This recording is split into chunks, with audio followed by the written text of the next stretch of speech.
You over to the White House now. National Security Council Coordinator for Strategic Communications, John Kirby. You see him there speaking at the daily press briefing. Let's listen.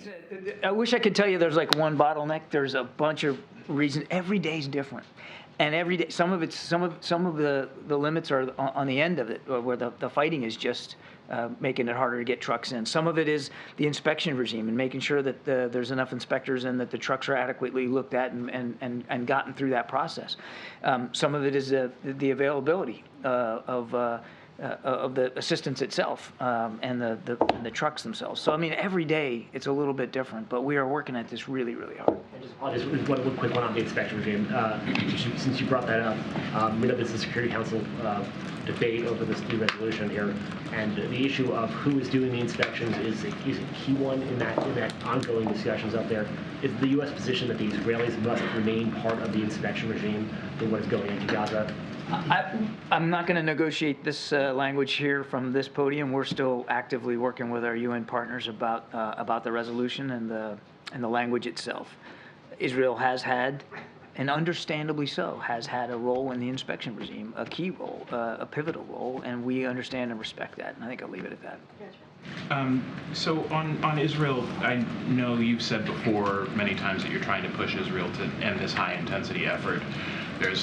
No, that's not what we said, but go ahead. Okay, there's a request from lawmakers that you do, in fact, do that. Could you talk a little bit about where that conversation stands, what Israel has agreed to in terms of moving to lower intensity conflict in Gaza, and have they agreed with you on a timetable?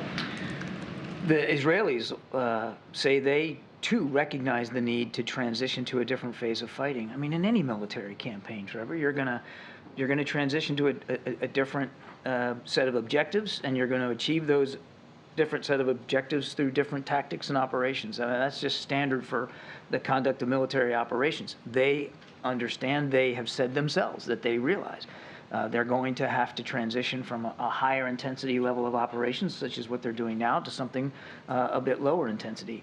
They will decide when.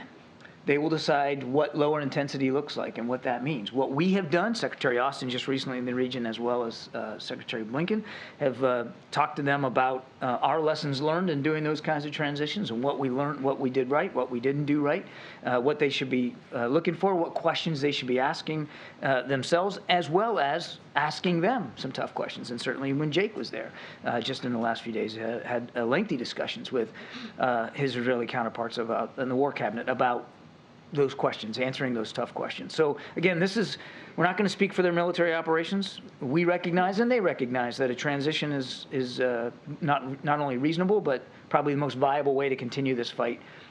They'll work it out. I guess my question, do you have a common understanding on what that timetable looks like at this point?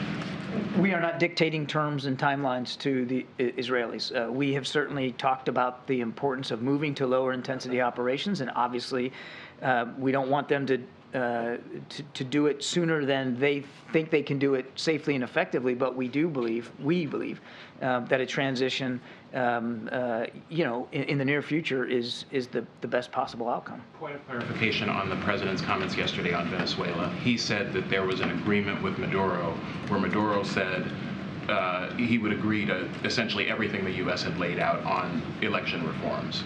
Does that include having Maria Machado be represented as an opposition candidate on the ballot when that election takes place? I'm going to not get too involved in the diplomatic specific conversations that we had. What the president said was that the Maduro regime did agree to certain electoral proposals to include and were supported by opposition parties. It's important that they meet all those commitments. I think I'll leave it there. But does that include having her specifically? I'm going to leave it the way I just put. One more, just on Mexico.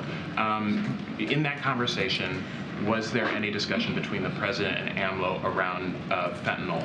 There's been some reporting that we've done that Mexico's been essentially inflating its statistics on how many of these fentanyl labs it's actually taking down. Is that something that came up? Well, we've talked to the Mexicans routinely about the... All right, we've been listening there to John Kirby, the National Security Council Coordinator for Strategic Communications. He's speaking at the White House press briefing and saying that the White House is working with the Israeli counterparts to get humanitarian assistance to those in desperate need of it in Gaza. He also says the Israelis know that they understand that they will have to transition from a high intensity of fighting to a lower intensity level at some point, but the U.S. will not dictate the timeline.